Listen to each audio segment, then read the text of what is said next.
Welcome to the JBP Podcast, Season 4, Episode 13, with Senator Mike Lee. This episode was recorded on February 18th, 2021. Jordan and Mike Lee spoke at length about the structure and original formation of the U.S. government. They also covered Mike's hypothesis of what's happening politically today, why it's a problem, as well as possible solutions. This episode is brought to you by Relief Factor. Relief Factor is a non-pharmaceutical way to deal with inflammation and everyday aches and pains, the kind that come from exercise, motion injuries, staying inside all day because you're in a lockdown, the usual. It contains 4 key ingredients that each activate a different metabolic pathway that supports your body's natural response to pain and inflammation.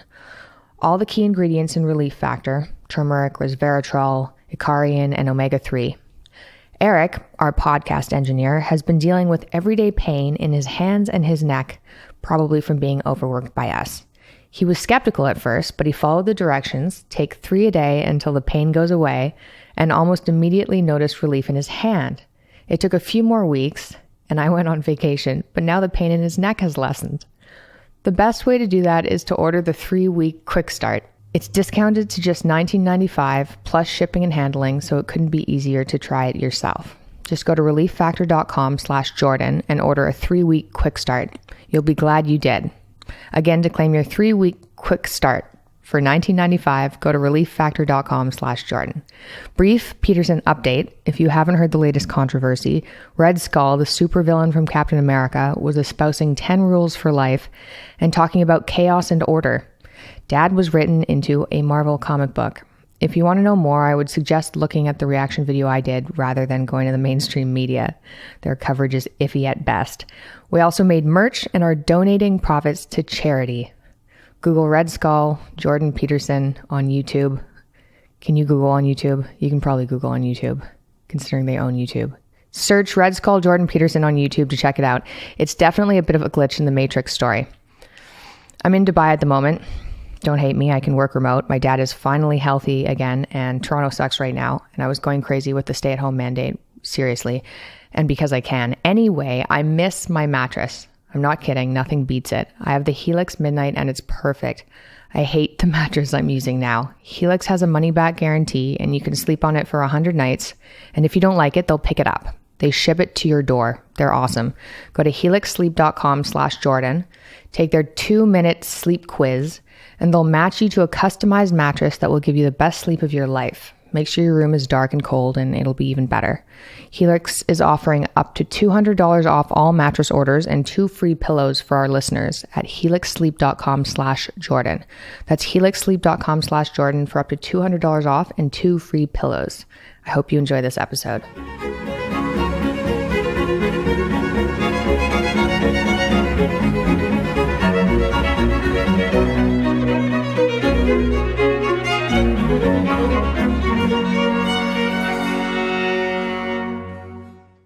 I'm privileged, I would say, today to have a discussion with Senator Mike Lee. He's been the U.S. Senator from Utah since 2010, chair of the Joint Economic Committee since January of 2019. I'm going to get you to tell us what that is and why it's important. Senator Lee graduated from Brigham Young University with a degree in political science and gained his law degree from BYU's law school in 1997. He started his career as a clerk for the U.S. District Court for the District of Utah, and then clerked for Justice Samuel Alito on the Third Circuit Court of Appeals. He served Utah as Governor John Huntsman's general counsel and reunited with Justice Alito, who is now on the U.S. Supreme Court for an additional 1-year clerkship. He's written 4 books. I don't know how you find the time, quite frankly. The Freedom Agenda, arguing for a balanced budget amendment, Why John Roberts Was Wrong About Health Care, which was an ebook critiquing the Supreme Court's Obamacare ruling, Our Lost Constitution in 2015, and Written Out of History in 2017.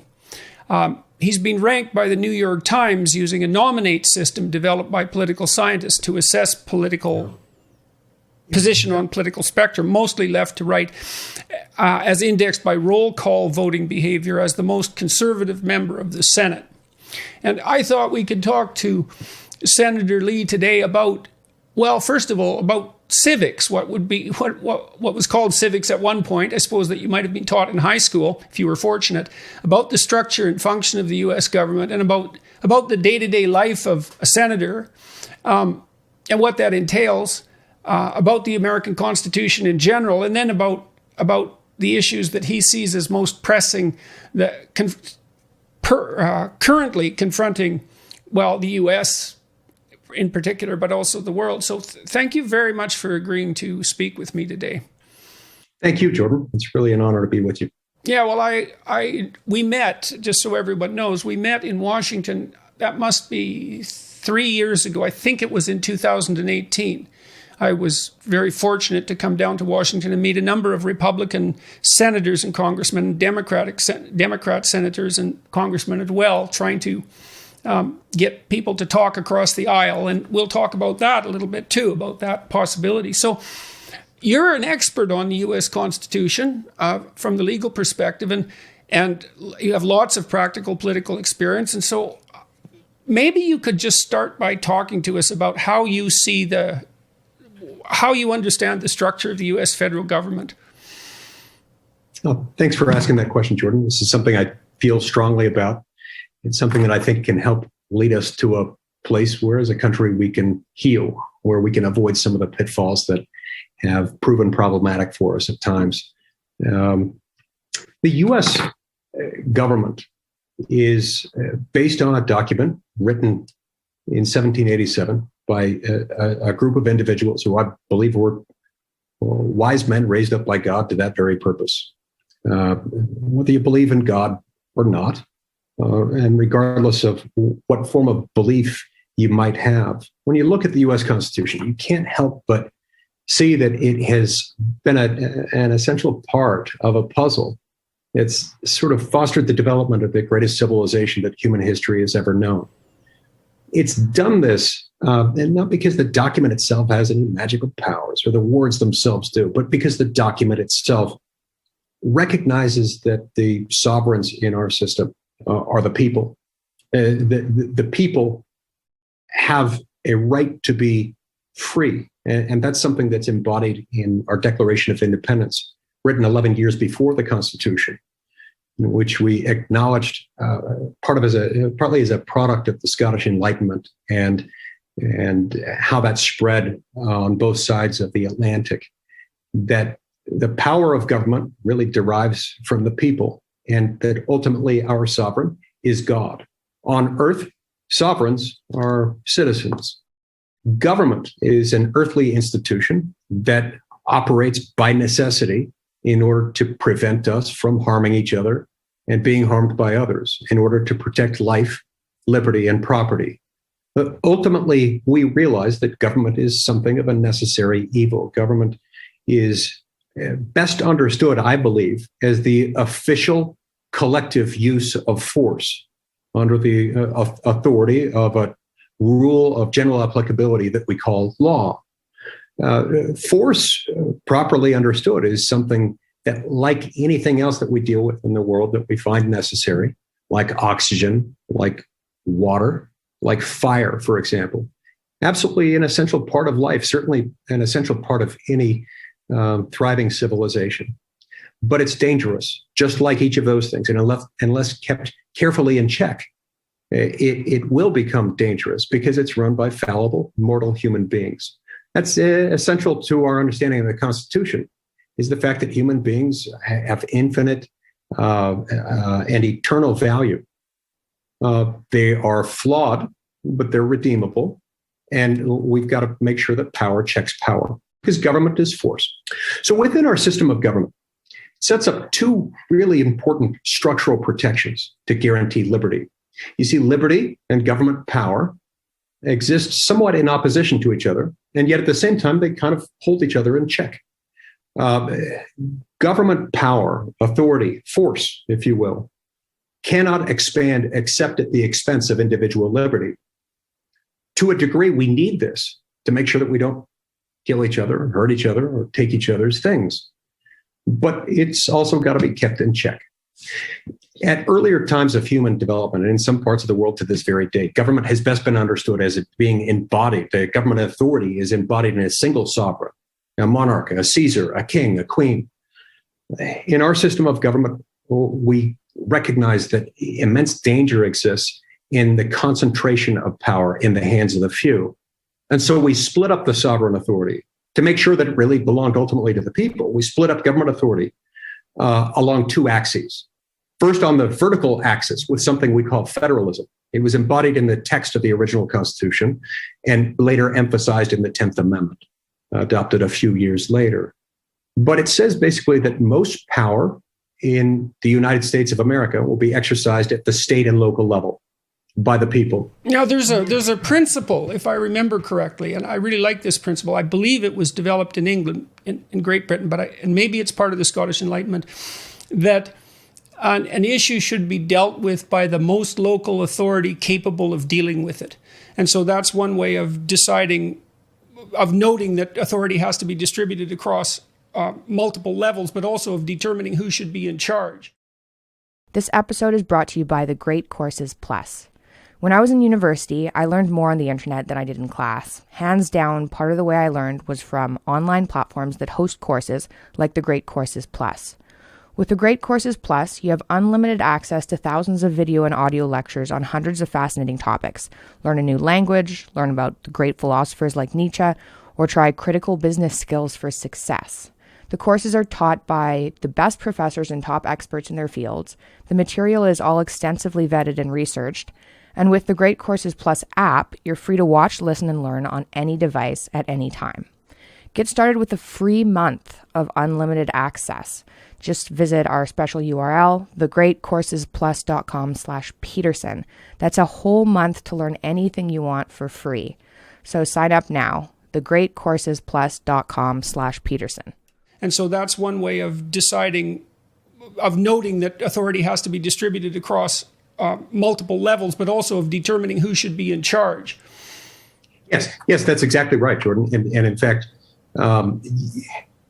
we learned this as Americans, as part of our experience with colonial Britain. We were British subjects prior to our revolution. And over a couple hundred years, we learned something that I think the English crown discovered somewhat by accident, which is that once you've established a community, in the case of what became the United States, these 13 colonies, if you allow them to govern themselves locally on local matters, it actually works pretty well.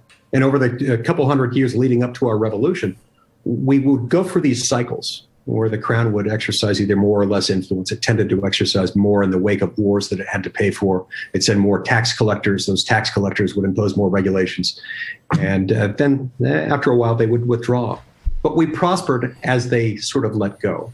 So that's part of why we were instinctively drawn to what we today call federalism, or in other words, where we say, let's govern ourselves at the most local level possible. Just a few powers will exist at the national level. The federal government is supposed to be in charge of national defense, declaring war, regulating interstate and foreign trade, bankruptcy laws, immigration laws, postal roads.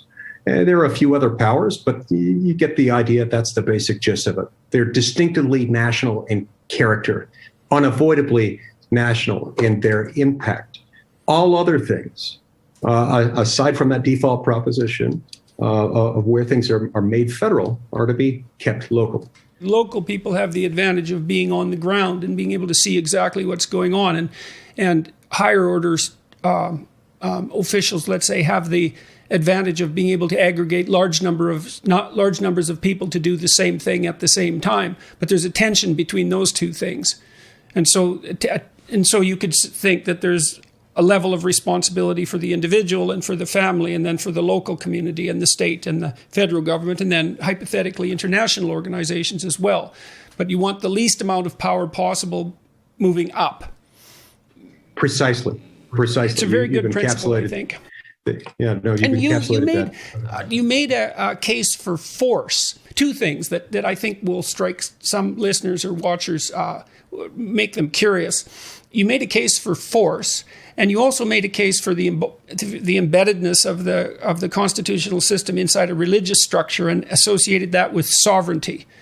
And sovereignty historically has, especially if you go back into the deep past, has been associated, let's say, with the divine right of kings or emperors. There's always been an association between political sovereignty and something like divinity. And that connection, although church and state are separate, it isn't severed entirely in the United States. There's still that's the case you're making, and I think it's a general case that connection still exists and necessarily exists. So let's look at those two things. You talked about the government as in relationship to force, and why start there? That's what government is. Government is force. The only reason we have government is force.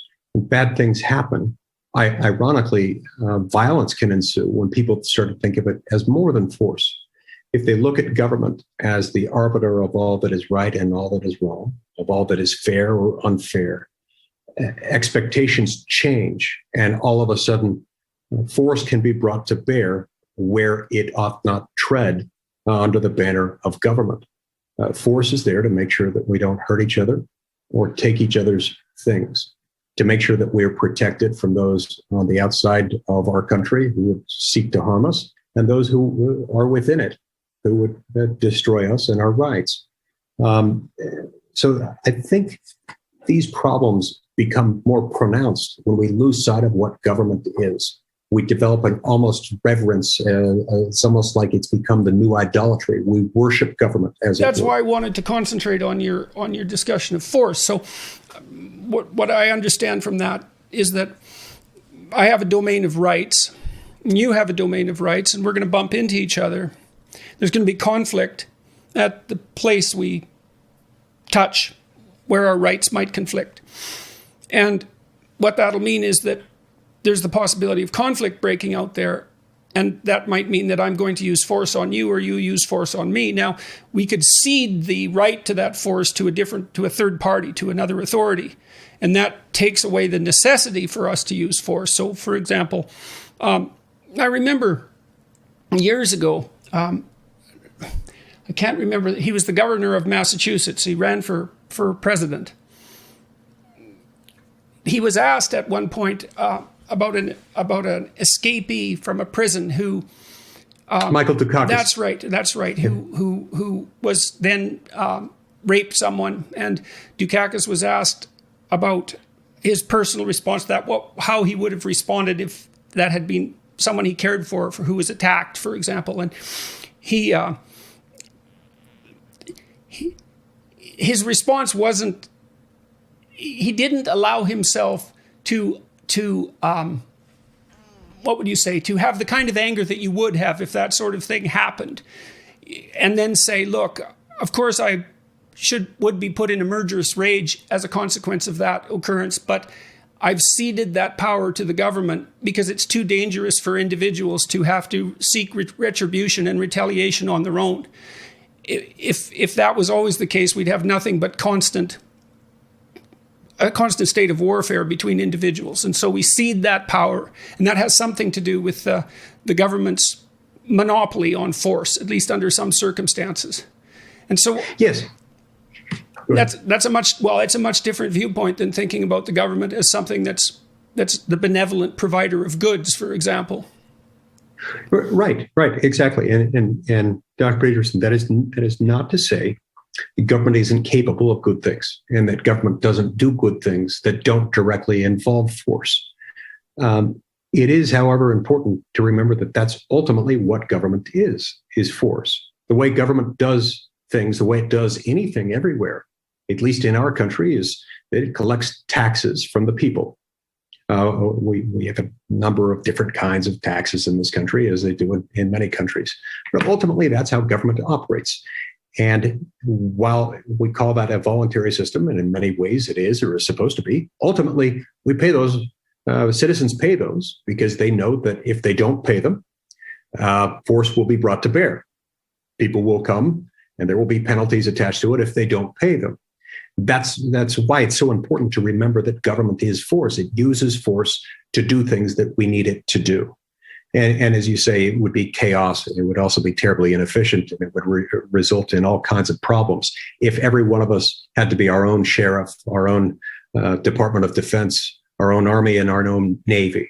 That would be problematic. Just the same, having delegated those things to a government, we have to remember what government is, why we have it, and utilize government for that which only government can do, and not attribute to it benevolence and omniscience and an omnipotence that most people reserve for deity if they believe in God. I want to get back to another point you made a moment ago about the role of religion. I'd recharacterize one of your observations about my comments there. I don't believe that the Constitution requires, in order for it to work, for anyone to cling to any particular religious belief, or for that matter, to any religious belief at all. In fact, by its own terms, it carves those things out and makes clear that government can't mess with those, but government also may not establish those things. It's important to have that boundary. Now, I think what you were referring to there is my comment about the fact that it helps to understand these things, if, as was the case in America at the time of America's founding, and as I believe is still the case with most Americans, when we understand that we are subject to an all-knowing, benevolent, and all-powerful creator to whom we will stand accountable at the end of this life. And when we understand that our rights and our existence come from him and are a result of a bestowal of his blessings rather than that of any government, I think that helps inform the proper role of government and the proper relationship between a people and its government. There seems to be a supposition in the Declaration of Independence that there's a relationship between rights and divinity. And that is, I think you can think about that conceptually rather than purely religiously, although you can think about it both ways, is that there's a hypothesis that there's something transcendent about each individual that isn't subject to earthly definition, let's say, that always escapes definition. That's what makes it transcendent. There's a transcendent value in each individual, and the best way that we can describe that is in religious terms. In fact, when we start describing it, the description becomes religious. And so we use language like the soul, and we think of our rights as something that are intrinsic to us and of the highest possible value. And that is an assumption that has to be made before the statements that are in the Declaration of Independence can even get off the ground. That's why the people who crafted that document said that they held those truths to be self-evident. It's an a priori presupposition that there's something transcendent about each individual, and that's where sovereignty is placed. When I've done my attempts at historical analysis, in monarchical systems, there's a relationship posited between the monarch and divinity, and the monarch is sovereign because of that relationship with divinity. And it's a complete transformation of the view of humanity that occurred over thousands and thousands of years, and certainly manifested itself in the American system, that sovereignty is actually something that is inherent in each individual, not just the aristocracy or the monarchy, or not just any single group of individuals, aristocrats, or any specific group, but in each individual. And so that's exactly right. And were we not the offspring of God, created in his image, it would probably be harder to recognize that and to accept that as a priori supposition, because the inherent worth and the infinite value of each and every human soul is part and parcel of this concept of liberty. Now, I want to be very clear. I know a lot of people who don't share my religious beliefs, who share another, and a lot of other people who don't have any religious belief at all and don't believe in God. They too, all of them, are capable and are rendered no less capable of living in freedom than I am. Just the same, one cannot mistake the significant influence of a religious belief system like that most Americans share about the existence of a God and the existence of a Redeemer. The other thing that I think is important about that conceptually, again, And the reason I insist upon the conceptual level is because of the dangers of associating this with any particular religious viewpoint, or even with a religious viewpoint at all, for that matter. Because as you said, the Constitution works just as well for atheists, or it's just as applicable. There is some real utility, I think, in positing that ultimate knowledge lies beyond you. And if you look at, if you're a totalitarian, let's say you're an atheistic totalitarian, and those things don't always go hand in hand, but generally they do. There isn't anything, even hypothetically, beyond your system of knowledge. But if you're a believer, if you're someone with faith, then you're forced into a position where you always have to admit your fundamental ignorance because you don't have the answers at hand. That's reserved for something that's beyond you, or something that's beyond. And so I've often thought that there's a real useful humility that's part and parcel of belief in something that's transcendent. Because you leave what's omniscient well outside of you, and you understand that that's something that you always approach but never can possibly attain, and that all your systems are partial and incomplete at best. And that seems to me to be a necessary antidote to like a potentially dangerous totalitarianism or narcissism. I think it's so wise that the system is set up that way. I mean, it puts a tension in it because there is this nesting of the political system inside a set of religious suppositions, but then there's also this insistence and of the separation between church and state. So that's a strange tension, and it's a tough one to sort through. But no, that's right, and it can seem contradictory. It can seem like it's in conflict. I think once you unpack what government is and how it's used, and you understand human beings and their relationship to each other and to their government, it becomes easier to see how this can work and how it must work. In other words, for me at least, my belief in my relationship with God is the most important thing in this world to me. It's right there with my relationship with my wife and my children. It's something without which I cannot imagine my existence. And it is for that reason, and not in spite of it, that I don't want government touching it.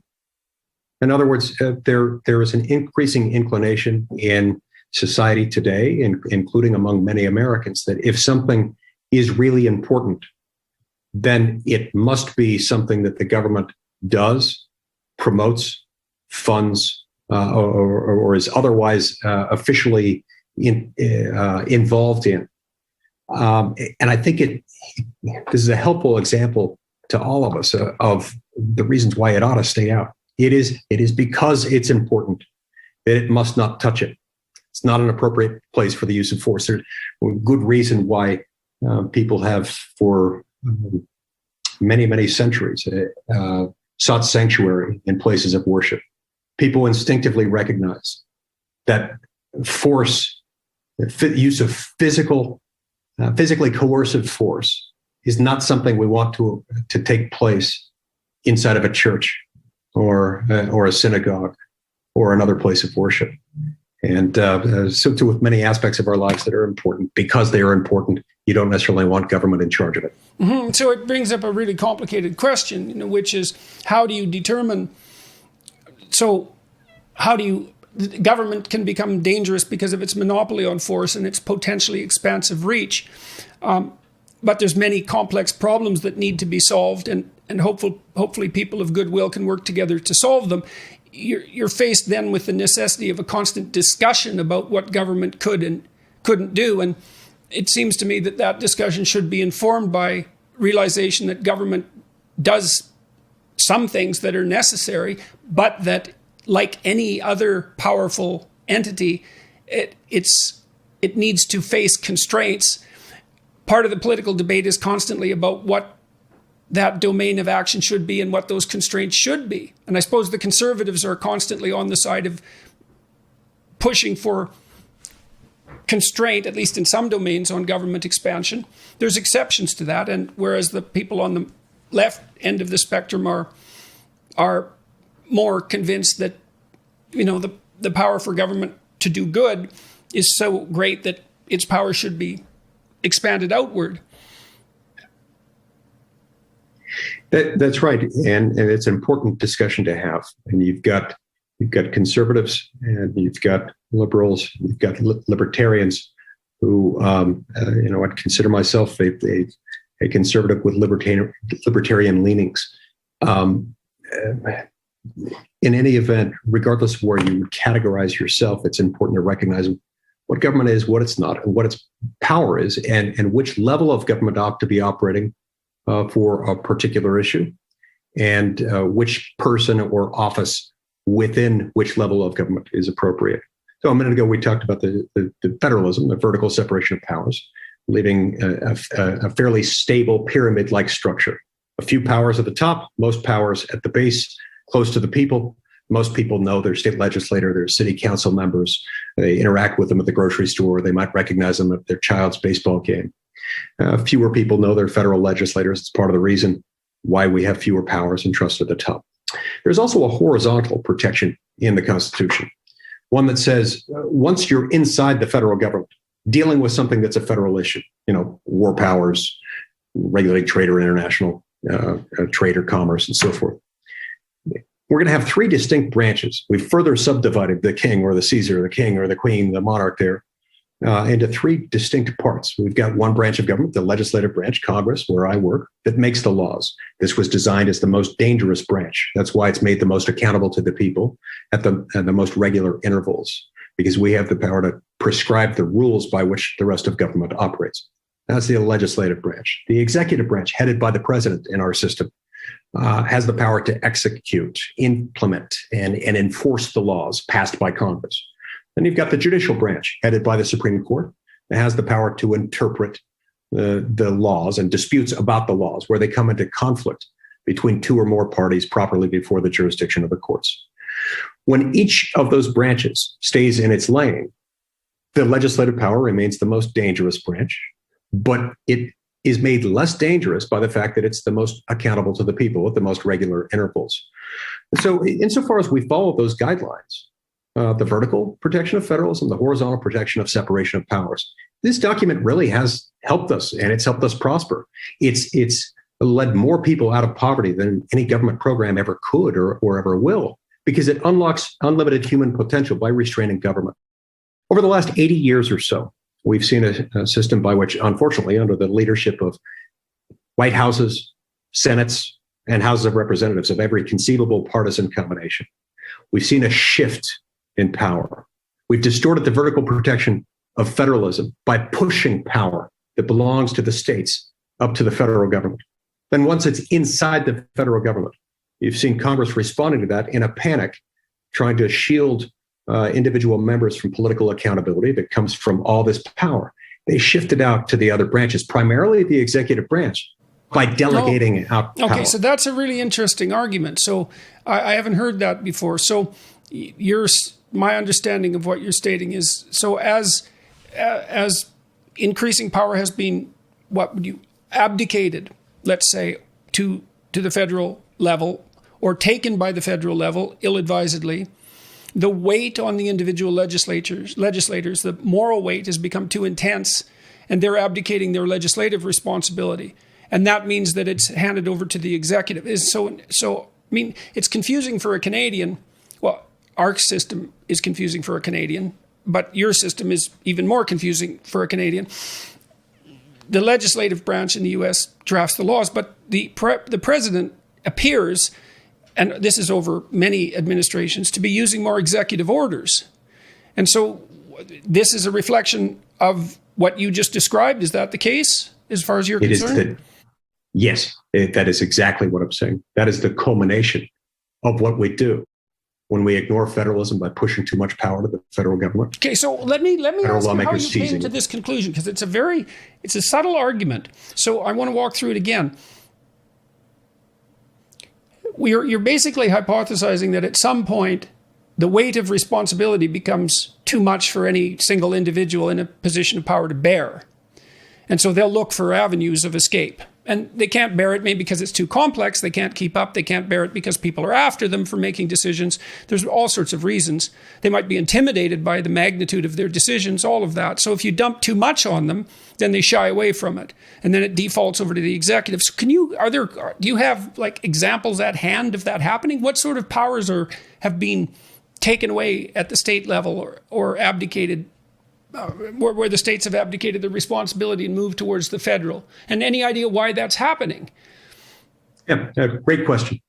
The best single example that I can think of lies with what we call the Commerce Clause, Clause 3 of Article 1, Section 8. Article 1, Section 8 is the part of the Constitution that outlines the powers of Congress, and with it, basically the powers of the federal government. The Commerce Clause gives Congress the power to regulate trade or commerce between the states with foreign nations and with the Indian tribes. Over the first 150 years or so of our republic, this was understood and exercised as a power to regulate interstate commercial transactions, for example, making sure that Delaware, Maryland, New Jersey, Virginia, and Pennsylvania weren't engaging in trade wars against each other. To make clear that the federal sovereign would be in charge of interstate commercial transactions, interstate waterways, roadways, things like that. And then we had a shift. And that would be because no single state obviously could do that because it involves more than one state. So the federal level is the logical level for that power to reside. Correct. And in that respect, we were trying to set up a single common market to make sure that we weren't operating as 13 independent republics who would engage in trade wars against each other. All this started to change during the Great Depression, during Franklin D. Roosevelt's New Deal era.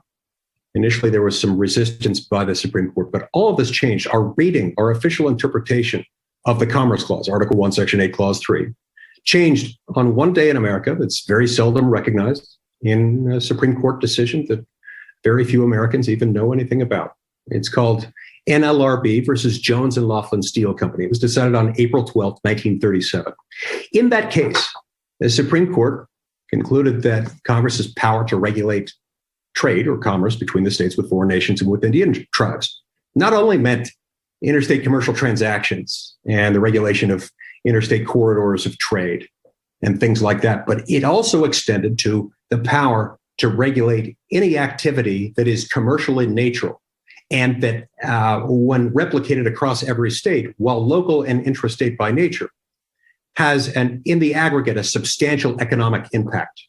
Such that something as local as trade and labor laws or agricultural production, things like agriculture, labor, mining, and things like this that are economic but that occur in one state, had always been the bread and butter of something that, if regulated by government, would be regulated by state authority and not federal.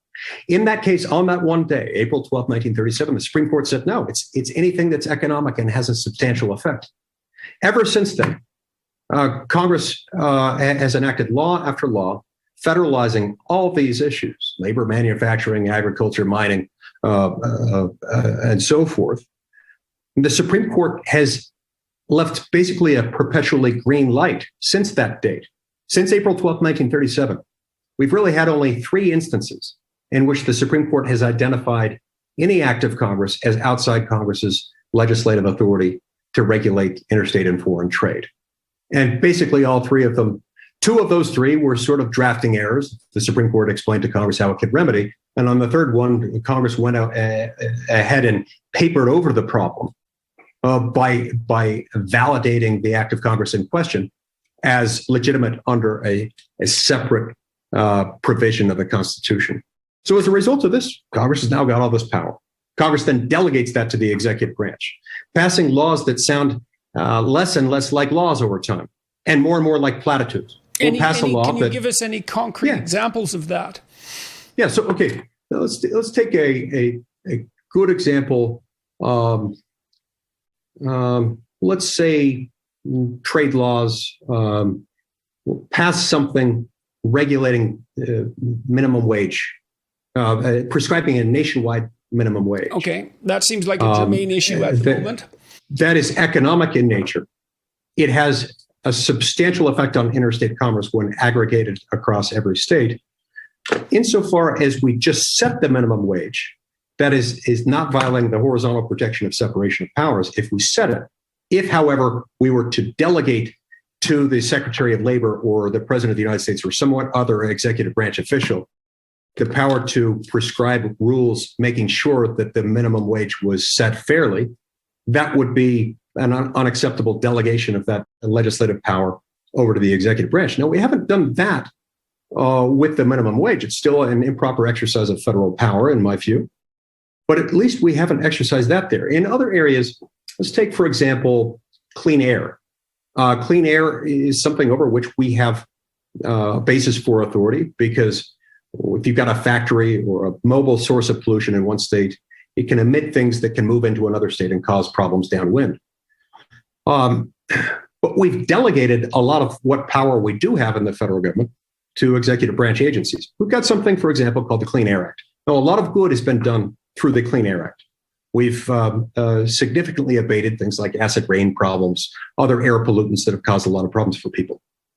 The Clean Air Act, this is a slight oversimplification. But as I explained in our lost Constitution, it's a little bit like we said, we shall have clean air. We hereby declare that we shall have clean air.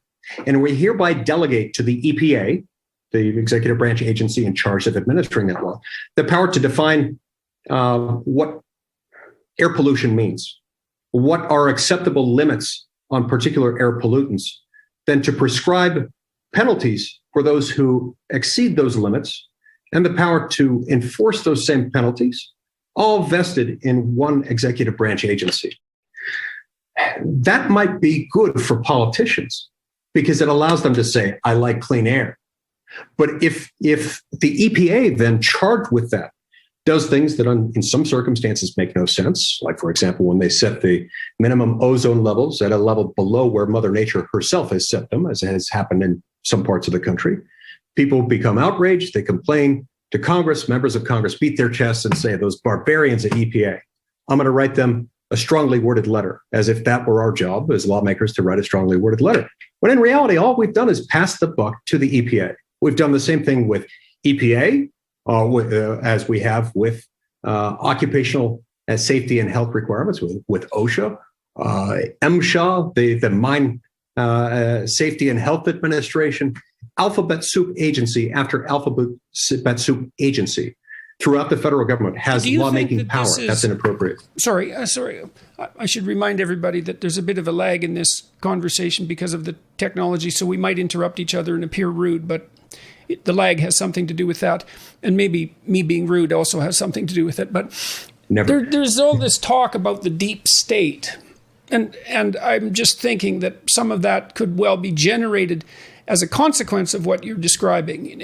As more and more decisions are delegated or relegated, more accurately, to entities that aren't accountable in the same way, then it would seem logical that an extra governmental government, so to speak, emerges. I mean, the same thing happens in a country like Canada, where the civil service becomes more and more powerful across time because responsibility is relegated to it by legislators that aren't willing or can't maintain their responsibility. Or it's passed on to the court to make decisions, to make law de facto, because the legislators won't take the initiative to do so. They can put it off. So what kind of reception does this kind of argument get among your peers and among your political opponents? It's interesting, Dr. Peterson. Most of my colleagues in the Senate and our counterparts in the House would, I suppose, if they were part of this conversation today, say that they don't necessarily disagree with the fact that we've moved power from states and localities to Washington, and then within Washington, We've given power away from the people's elected lawmakers who have voluntarily delegated that power over to unelected, unaccountable bureaucrats, and in many cases, the President of the United States. Many of them, perhaps most of them, would agree that to a degree that has happened. What they would say next would depend in part on their political persuasion. Some of them would say, yeah, that's true, but it doesn't matter because this is a good thing. And we really benefit from the specialized expertise of those who occupy these executive branch agencies. And I want to make very clear, I've got nothing but respect for those individuals. They're by and large well-educated, hardworking, well-intentioned people with a high degree of specialization. My point is not that we can't learn from them. My point is that they're not lawmakers. They don't stand accountable to the people in regular elections or elections ever. Yeah, well, you said, for example, you said that the EPA that had many positive effects.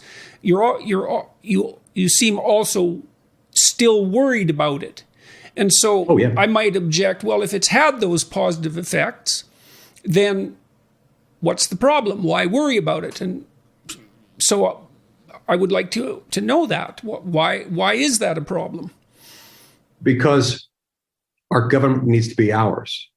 And that means that the laws, a law consists of a set of words that prescribe a rule of general applicability, imposing affirmative obligations on members of the public. When a law, thus understood, is prescribed in our system of government by the federal government at the federal level, you have to follow a formula for it to be legitimate. And that's true for not just the philosophical constitutional reason, but also for the practical reason that you don't want the lawmaking power, which is the most dangerous of the powers of government, to be ever in the hands of people you can't fire. They work for you. And if you can't fire the people who make these laws, as well-educated and well-intentioned as they might be, you got a problem. Mm-hmm. So you see something like a drift over time, so that the legislative power drifts out of the bodies that are supposed to be exercising it into other specialized areas, and that has the risk of escaping public accountability. So I guess what you might argue then is that the EPA and legislation like it produces some short, medium-term positive outcomes, but it has this long-term potential payment lurking in the background, and we always have to keep an eye on that. So, but I mean, what do you do about that in this situation, though? Because the power has been ceded to the federal government, and it looks like the legislators can't keep up. So what's the solution? Or what are the steps towards a solution?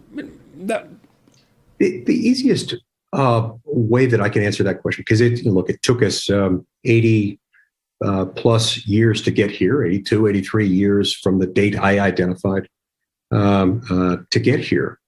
The solution to that is going to take some time. It's not simple, but the concept is pretty easy. I think the important first step is to enact reforms, including those that are embodied in a proposal called the REINS Act, dealing with regulatory policy, another similar one that I've introduced called the Global Trade Accountability Act, where you identify policies that have been handed over to the executive branch, and you say, insofar as we're dealing with the prescribing of laws, the making of laws from within the executive branch, we're going to treat those as legislative proposals that will then themselves become subject to the formula ordained by the Constitution, specifically Article 1, Section 7 of the Constitution, which says that to make a federal law, you have to have passage of the same set of words, the same bill, legislative proposal, within the House of Representatives and in the Senate. Same bill's got to pass. Then you have to present it to the president for signature or veto. So you want to identify laws that have already been passed that haven't undergone this process, and bring them back into the House, so to speak. And that document you're holding up, that particular book, what is that? Oh, I'm sorry. This is the U.S. Constitution. I carry this around with me. It's pretty simple. It's only 4,553 words long, but it's still very easy to understand. And even though I've spent a lifetime studying it and defending it, and I focus on it constantly in the Senate, I keep the document with me because, notwithstanding the fact that I'm very familiar with it and have been for a long time, I find that by having it with me, make sure that I can check what the wording says. You'd be surprised at how often it comes in handy. I have a question for you about that too. Like, how do you check yourself against the standard human propensity to have an opinion and then to justify it by hypothetical recourse to first principles? You know what I mean? Is you're a constitutional expert, and so you've got this whole body of argumentation at hand, and that would make whatever elements of you that might tend towards corruption quite dangerous, because you can justify that with the knowledge. I mean, and everyone tends towards corruption to some degree. So, when you have that kind of specialized knowledge, then you have to ensure that the parts of you that might not be so aligned with the light, let's say, don't use their knowledge in a negative way. I mean, scientists do that by trying to falsify their hypothesis and then having other scientists critique their work. But as a constitutional expert, I mean, I know you're accountable to the people, so that's a huge part of this. But do you have any other techniques that you use to ensure that your conscience is clean in relationship to your relationship with the Constitution? Yeah, I do. And that connects to something you mentioned a minute ago. You referred to me as an expert on the Constitution. I don't call myself an expert on the Constitution. I don't consider myself that. I consider myself a guy who has a copy of the Constitution with him at all times and who reads it regularly. That's what we need. We need fewer experts and more people who just read it and develop an opinion on what it says and how best to implement. Why did you fall in love with it in that way? I mean, it's really quite something, actually, that you carry it around. I mean, and to me, that seems like a good thing. I mean, if you don't mind me saying so, you're carrying around something that you want to be accountable to, and Yep. that's a big decision. How did you come to do that? I don't imagine that when you were 18, you were carrying around a copy of the Constitution. Oh, well. Maybe you were. Not always. It started for me at a young age. The Constitution was something that was important to my parents. My mother was a school teacher who went on to have 7 children. And my father was a lawyer and a professor of law, later served as dean of Brigham Young University's law school and as president of Brigham Young University. For a few years when I was a child, he was Ronald Reagan's Solicitor General. Solicitor General in our system is the government's chief advocate before the Supreme Court for the administration in question. So he devoted his life and his career. It died 25 years ago.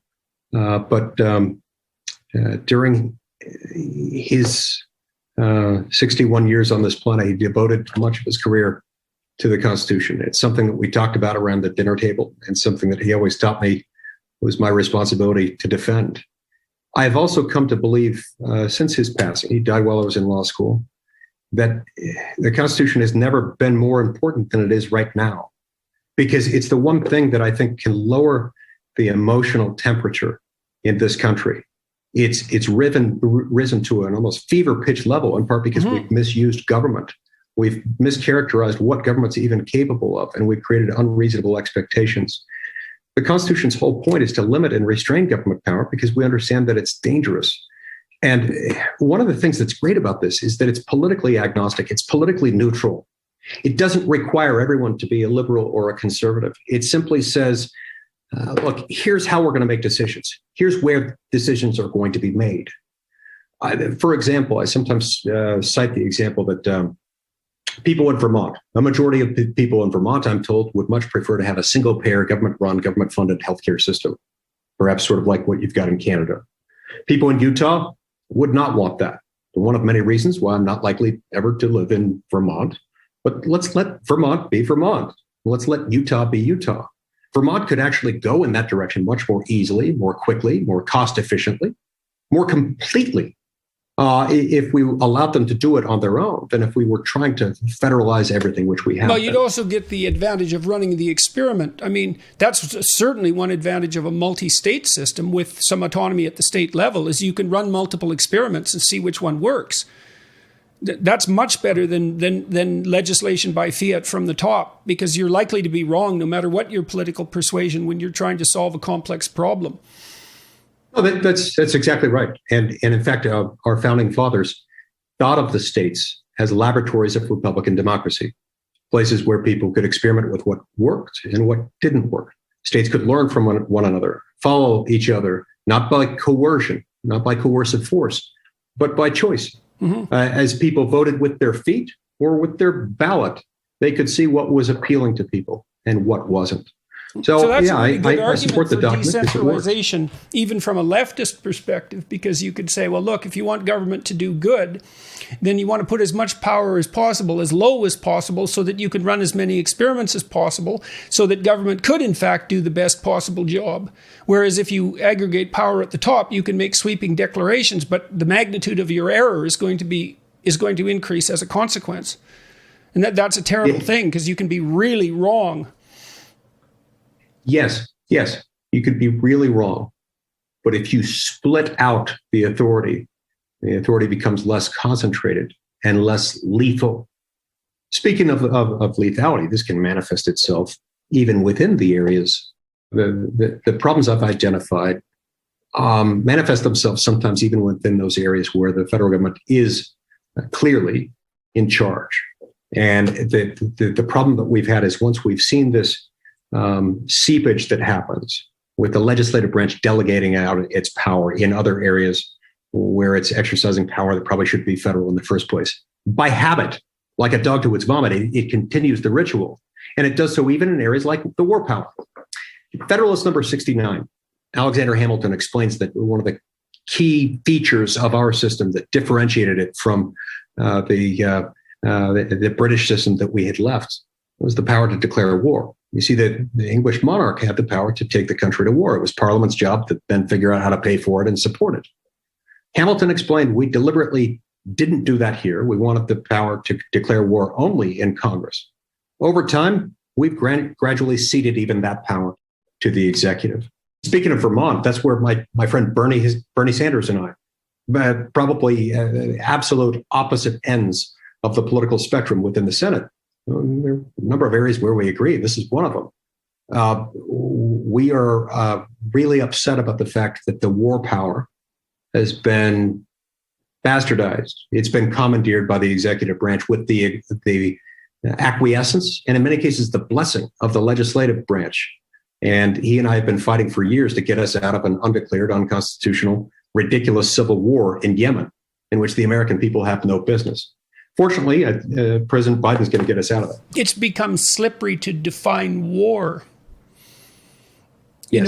It seemed to be more obvious when it was one set of uniformed men against another and two sovereign states. And so part of that slippage seems to be a definitional matter, but I suspect as well, given your arguments, or at least along the same line, that it's somewhat of a relief for the legislators not to have to bear that responsibility. Yes, and I think you're right. I think some of that has changed a little bit as times have changed. It's one thing to just declare war against France, Spain, Germany, the United Kingdom, whatever country might have been named in centuries past, than it is to make a broader declaration of our region or against a philosophy today. But then again, then as now, one could propose that Congress declare war on bad people. Now, it would be a terrible idea. I wouldn't vote for that.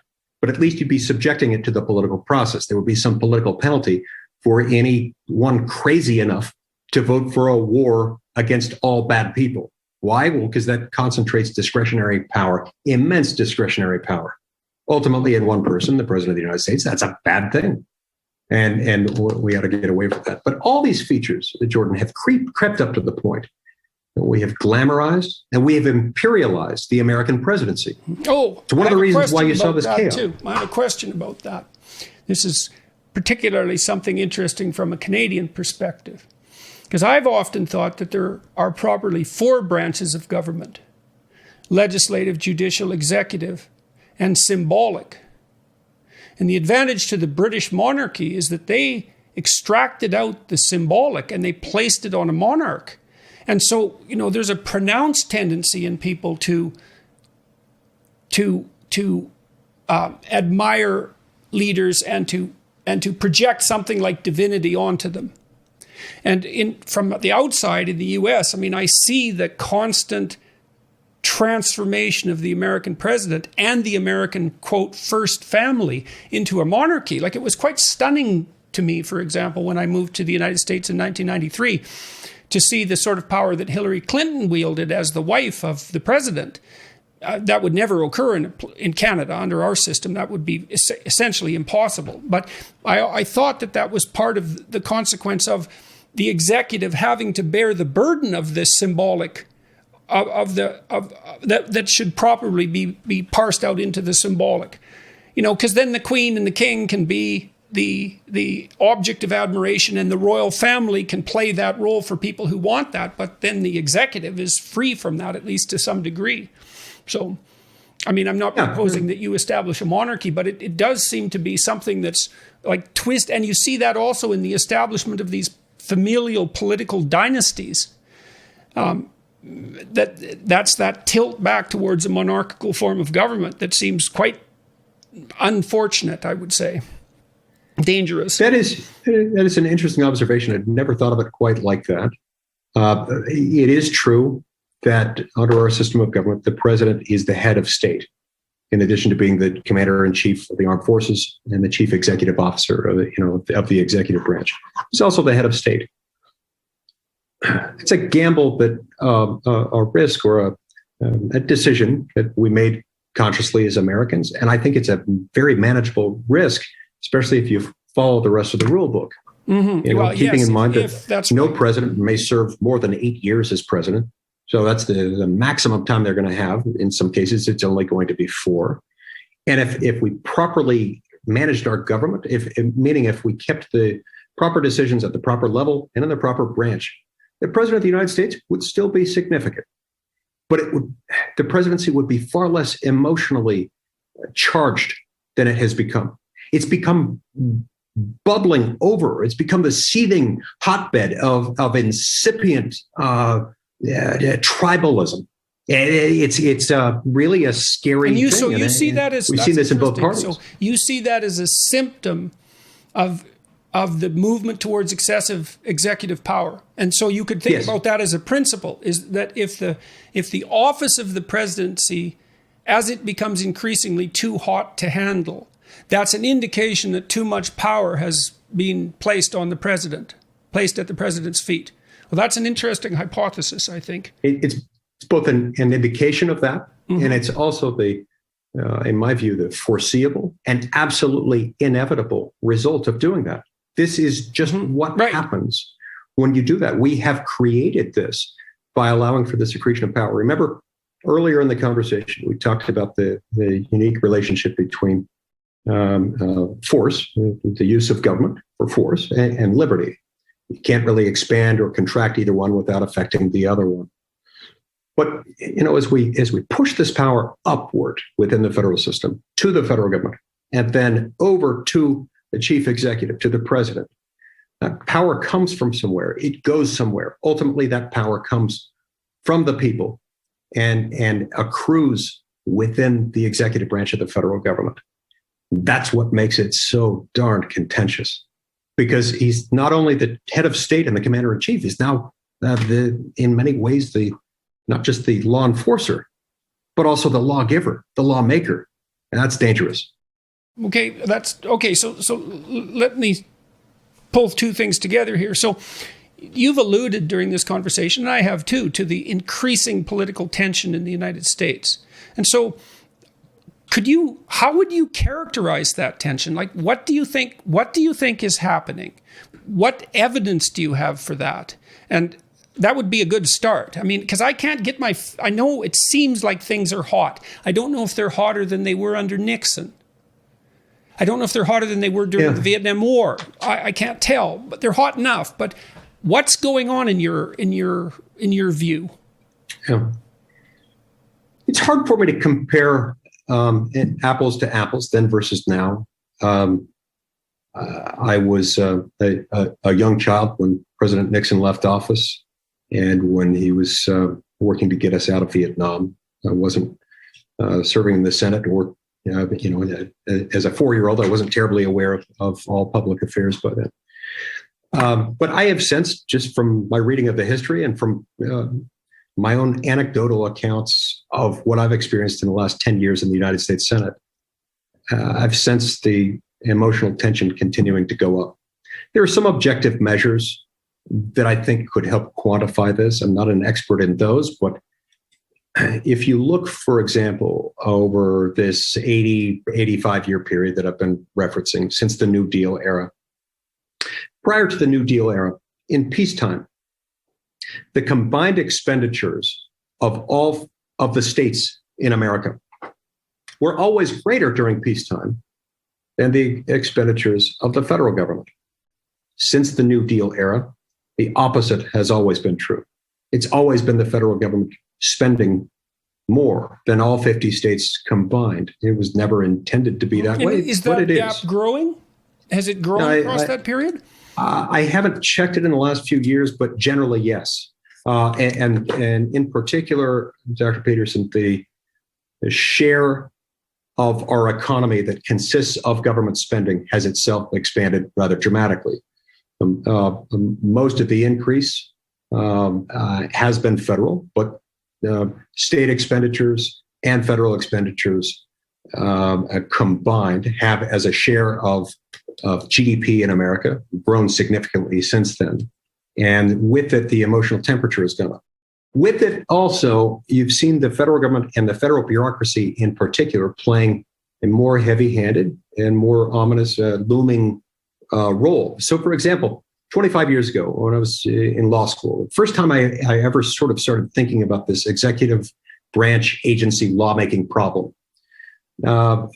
we had a guest speaker come to the law school, and he explained that compliance with federal regulations, those prescribed by the alphabet soup agencies in the federal government we were talking about earlier, were really a kind of a backdoor invisible tax on America's poor and middle class, because Americans pay through the nose for those things to the tune of, he said, about $300 billion a year. And he said, but they don't see the price tag for that. It's what makes them devious and hidden and manipulative, is that they pay for them, but with higher prices on goods, higher prices on services, diminished wages, unemployment, and underemployment. That's how they pay for those things, because everything becomes more expensive. And that ends up being kind of a backdoor, invisible, highly regressive tax on America's poor middle class. Since then, it becomes more expensive because of cost of adhering to the increasingly complex regulatory environment. Yes. This Byzantine labyrinth of federal regulations. Like the month you spend doing your income tax. Yes. One of many examples. It's now estimated that, it was estimated at around $300 billion by our guest speaker 25 years ago. They say that same cost is now somewhere in the range of $2 trillion a year. This is immense. It's a massive expense to the American people, one that disproportionately affects America's poor middle class. Just for comparison purposes, the total budget what's the magnitude of the total budget now? Okay, so COVID is something of an exception, but we're trending toward annual federal outlays in the range of about $4 trillion. Well, we've exploded that with COVID, spending several $1 trillion more than that over the last year. We hope that's temporary. We know that it tends not to be completely temporary. When the minute you ratchet up spending, it's something of a one-way ratchet. I also measure some of this in some unconventional ways. Do you think that's a reasonable estimate? That the excess cost of regulatory adherence is half the budget, is equivalent to half the budget? Yes. I mean, there are lots of estimates out there. Some say that $2 trillion, it doesn't really measure the whole of it. There are others who say that it's somewhere in that range, others who might try to argue it's a little bit lower, but there are some who say that the true cost is even higher than that. But yeah, I think that's an accurate measure. Another somewhat imprecise but interesting metric that I use in my office in Washington, I'm trying to remember whether I showed you this while you were visiting. If not, I'll show you next time you're there. I keep 2 stacks of documents behind my desk. One document is a few inches tall. It's usually either a few hundred, sometimes a few thousand pages long, and it consists of the laws passed by Congress in the previous year. The other stack is in some years 13, 14 feet tall. I keep it in 3 separate cases, bookcases in my office. It's sometimes as much as 100,000 pages long. And it's last year's Federal Register. The Federal Register is the annual cumulative index of federal regulations as they're released initially for notice and comment, and then later as they become effective. Well, so that's a very interesting metric too. So that's ratio of paper necessary to document regulatory change. Yes, it's so prescribing affirmative legal obligation of the relative power of the two institutions, so to speak.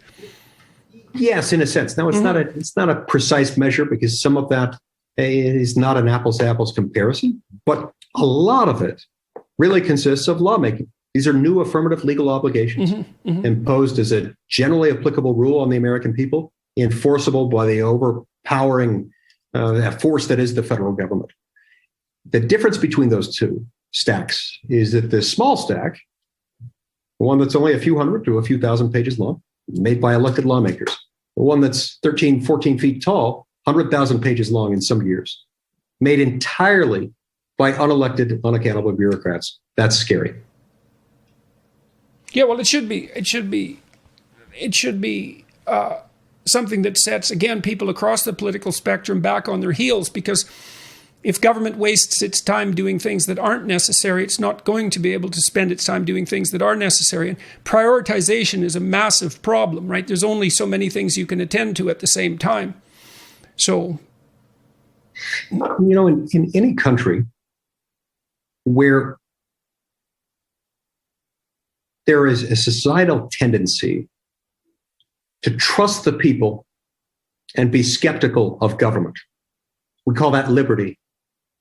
In a society where people are encouraged to trust the government and be skeptical of the people, we call that tyranny.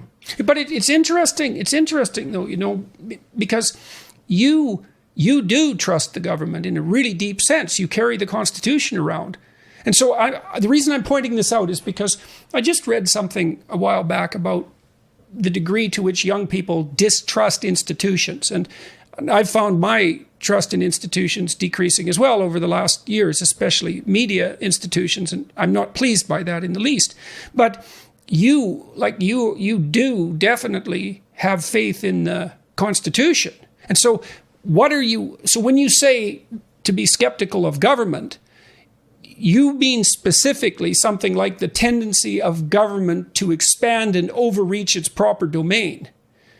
Yes, yeah, is that right? I don't want to put words in your mouth, but you are obviously a patriot, and you have great respect for your fundamental institutions, and so it's necessary to separate those things out, because otherwise, especially young people, they don't know what they can trust, and they need to trust something. It's really important. Yes. And another way I'd put it, I'd take exception to one thing you said where you suggested that I trust government as evidenced by the fact that I carry on the Constitution and I seek to follow it. I'd turn that precisely on its head. In other words, the Constitution reminds us that we don't trust government as an institution. We trust people, but not the government. The Constitution is our key to making sure that we unlock unlimited human potential by recognizing the inherent dignity and infinite worth of every human being. And that we show that respect by saying that when we use force on you, as we do whenever government acts, we will do so respectfully and in a way that's measured, restrained, exercised at the appropriate level, and is geared specifically toward protecting life, liberty, and property. If it's not those things, we won't do it. We need to have trust and confidence in human beings because they're God's creations and because we are all created equal. When we put trust in government itself, we're putting trust in force. Now, human beings, while redeemable and basically inherently good, are themselves flawed, and flawed specifically in the sense that they are covetous and powerful. And we've learned through sad experience throughout human history that when someone acquires power, especially power in his or her own estimation, that person will eventually begin to abuse that power insofar as that person is allowed to abuse that power. And so we have to compel the government to work for us and remind the government that it is not the sovereign. Okay, we are. Otherwise, people get hurt. Exactly the kind of definition that I was hoping for. So let me, because of course we have finite time, I would like to turn our attention to a couple of other things. We talked a little bit about this rising tension, and you described some of your theories about why it's occurring. What else do you see as characteristic of this rising tension? Like, what worries you when you look at the United States right now, or maybe the Western world as a whole? But let's stick with the U.S. What concerns you? What keeps you up at night? And then maybe what do you think should be done about it? I tend to believe that the erosion of civil society is concerning, meaning the voluntarily associating the voluntary associations that free people form when they're allowed to be free, and that they form in the absence of any government telling them that they must, or that they may, or that they may not. They just do it. And by that, I mean churches, mosques, synagogues, fraternal orders, charitable foundations, universities, neighborhood watch associations, all of those things that operate as an organized entity outside the force of government. Those are things that have really helped us. And I've often said that the twin pillars of the thriving of the human condition, whether in American society or anywhere else, they tend to be built on robust institutions of civil society and free markets. If you have those two things, human beings can thrive. They won't always choose to do so. Sometimes they will make choices that will put them on a path of self-destruction. But if you've got those things in place and people make the right choices, human beings will thrive. You'll lift people out of poverty.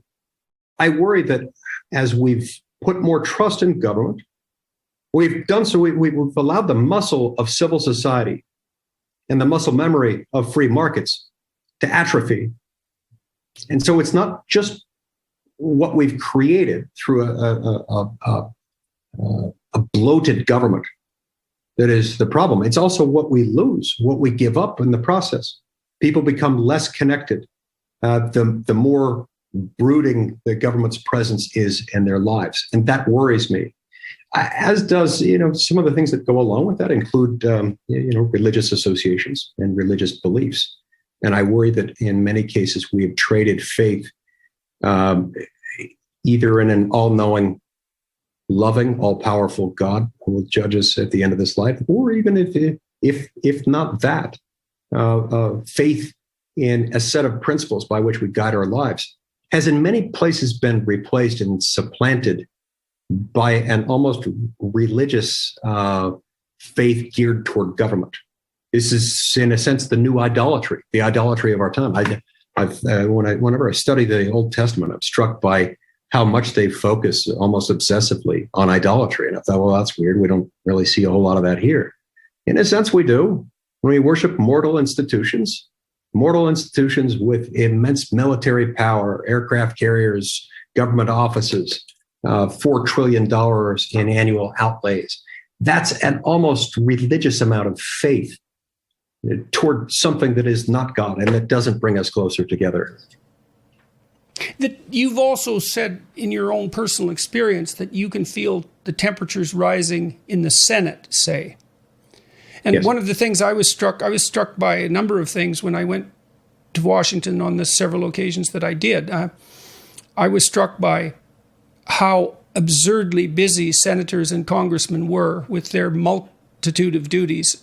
And it was completely mysterious to me how any business ever got done given that.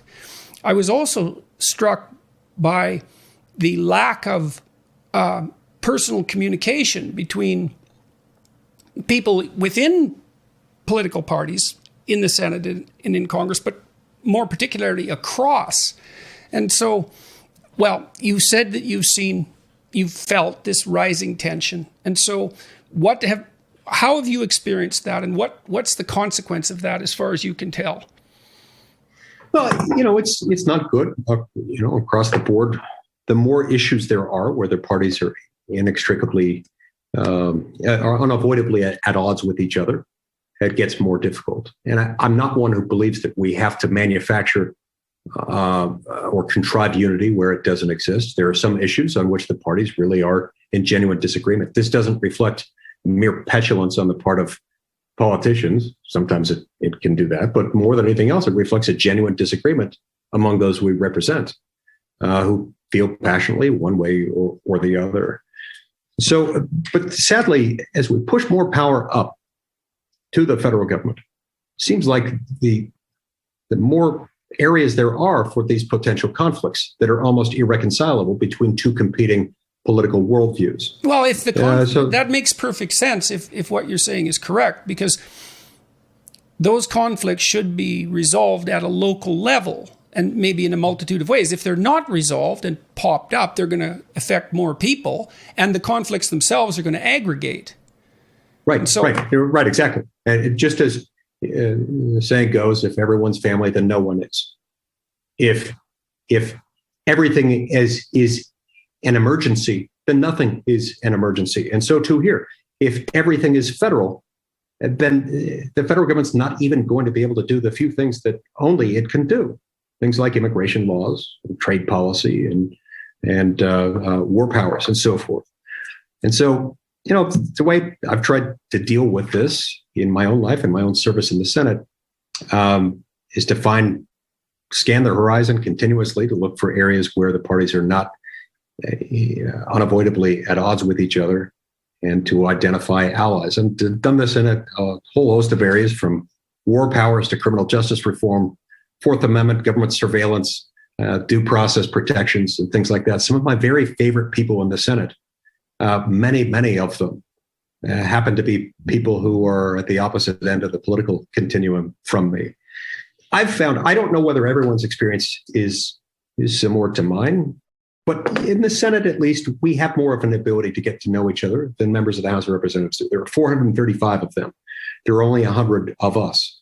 I don't get to know all of my colleagues equally well, but I have the chance to get to know most of them. And it really is a great experience. And I've also found that why is it a great experience? I mean, politicians don't generally have a good name, so to speak. I was very impressed on a personal level with the people I met when I went down to Washington. I mean, they all seem Democrat and Republican alike. Their stories of motivation for involvement in politics were so similar. They wanted to serve their country. I had no reason to believe that sentiment was false. They, without exception, seemed like admirable people to me. You're talking about your admiration extending beyond the limits of your political party. I mean, why is that? What are these people like, apart from the media depiction of them, let's say? They're great people. They're fascinating people. They're people who love their country. They're people who, in many respects, want the same outcome that I want, which is opportunities for a thriving of the human condition, globally certainly, and especially here in the United States. Those ultimate outcomes are shared by, I think, all 100 of us. We do have different theories and different approaches about how to get there. The minute I'm able to see on any particular issue how that particular senator, no matter how much I might disagree with her or him on a particular issue, if I can see why it is that they believe that their policy competing with mine or at odds with mine really gets to the same nirvana-like outcome, the same positive outcome, it's easier for me to try to figure out whether there's a way to reconcile the two approaches. There isn't always. In many cases, there is not. But in a whole lot of cases, there are ways to get there. And that's an especially rewarding part of the process. There's something especially rewarding about unexpected success, about something working when you don't expect it to from the outside. Yeah, well, that makes you smile. I mean, so there's something about that must keep you going. And so, what are you thinking about something in particular, like a concrete example of that kind of success? Yeah. So I referred a few minutes ago to invoking the War Powers Act adopted in 1973. Bernie Sanders and I got together to try to get us out of civil war in Yemen. For the first time in the history of the War Powers Act, we got something passed in Congress before last. Unfortunately, it didn't make it through the House of Representatives before that Congress ended. We got it passed again in the next Congress. Then we got the House to pass the same thing. It got to President Trump's desk, and unfortunately, he vetoed it. We tried to override the veto. We didn't succeed. But have you got a chance now? Yes. Not only have we got a chance, but President Biden has in the last few days announced that he's going to get us out of Yemen. And assuming he follows through with what I expect out of that, the entire issue would mercifully have come to the right conclusion. When I first started in the Senate, that must be really satisfying. Oh, it was fantastic. It's a really fulfilling moment. It's a minor victory in a sense that it's small compared to other disputes and compared to the number of people who are aware of it. But it's a huge issue. It's a big issue. Criminal justice reform. Something I identified as a brand new senator about 10 years ago that I wanted to achieve. I saw too many people within our federal criminal system in the United States being sent away to prison, sometimes for decades at a time, for a relatively minor nonviolent offense. We had a case in Utah that I became aware of nearly 20 years ago. It's an individual, a young man who's become a dear friend since then, named Weldon Angelos. Weldon Angelos was caught selling 3 dime bag quantities of marijuana over a 72-hour period to a person who, as it turned out, was a confidential informant of the law enforcement agency.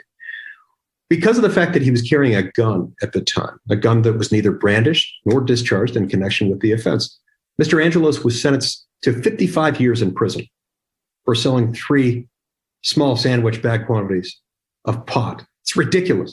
The federal judge who sentenced them said that there are hijackers, murderers, rapists, terrorists who don't get this much time, but I have got no discretion on this case. And only Congress can fix this problem. Those words were still echoing through my mind when I got to the Senate. I started reaching out initially to some fairly liberal Democrats. And Dick Durbin and I teamed up. Cory Booker came to the Senate a short time later. He joined up with us.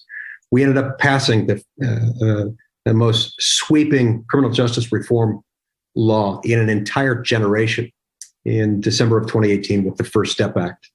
And we brought judges more discretion. Dick Durbin and I are still working on another bill to finish what we started there. There are example after example of things like this that we've gotten done that are gratifying, that are rewarding.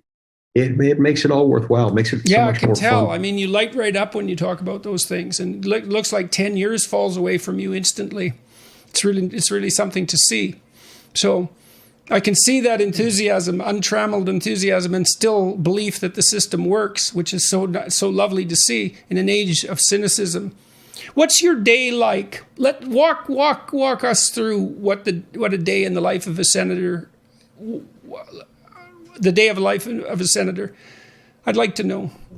When the Senate's in session, we're in Washington, each day is filled with a combination of committee hearings, of votes on the Senate floor, inside the Senate chamber, sometimes giving a speech or two here or there, maybe on the Senate floor, maybe to some group that's assembled at the Capitol, meetings with constituents who happen to be in town and in Washington. And then the balance of that time might be reserved for conducting interviews with reporters from the media, and in many cases, meeting individually or sometimes talking on the phone with colleagues, debating and negotiating the terms of legislation that you're pushing, and you're preparing for either a committee hearing or a markup, which is a vote inside of a committee, or for a Senate floor vote. Those things take up an enormous amount of time. And you noticed earlier that you were struck by how busy members are. It's true. We stay very busy. Motion shouldn't always be confused with actual progress on this or that issue, but we certainly stay in motion. But it does speak to the burden of the job. Yeah, that's right. That's right. And one of my favorite things that I do, at least once a week, sometimes more, I'll meet with colleagues, Democrats and Republicans alike, and over a meal, dinner, or on other occasions, breakfast, we'll meet together, we'll pray together, we'll share our personal experiences, our own walk through life, and we develop a great appreciation for each other. The fact that there's real humanity behind the political figures that are known to media pundits, but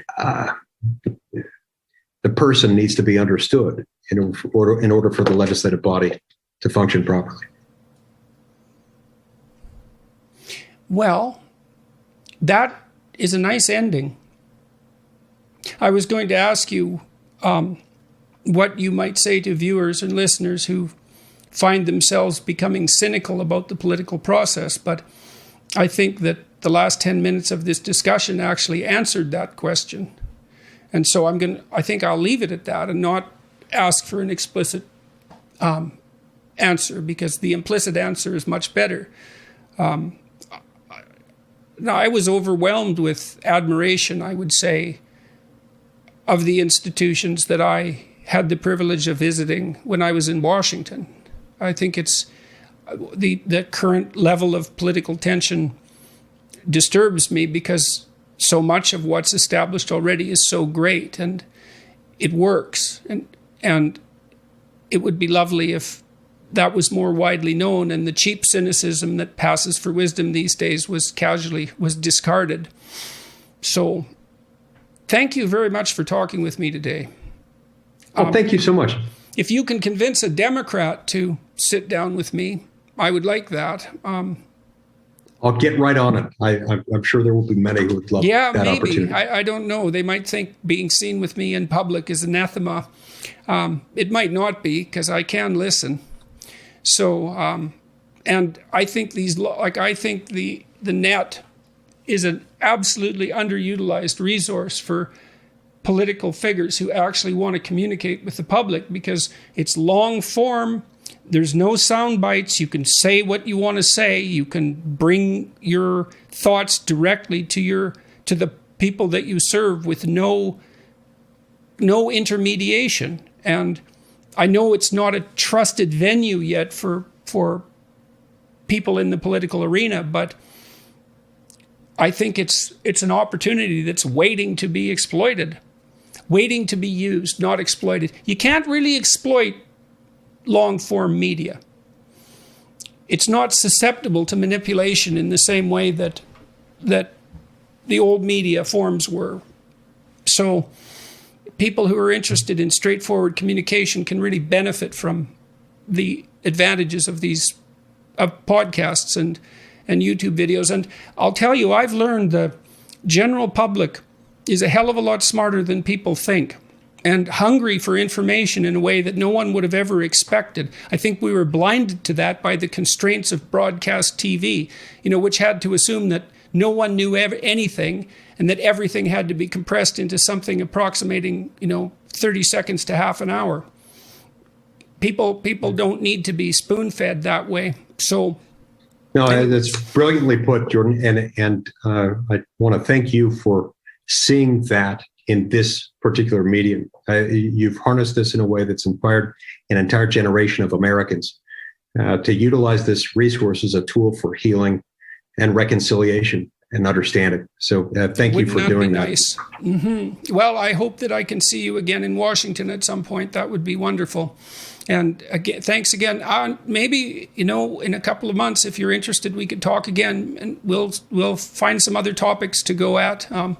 You can tell us a little bit more about what's happening in the current government and about what you think might happen, what should happen in the future if we're lucky. I'd like to hear about all of that. Absolutely. Yeah. Anytime you name the moment, and I'll join you. I'd love nothing more. Great. Thanks. Thanks again. Thanks so much. Take care.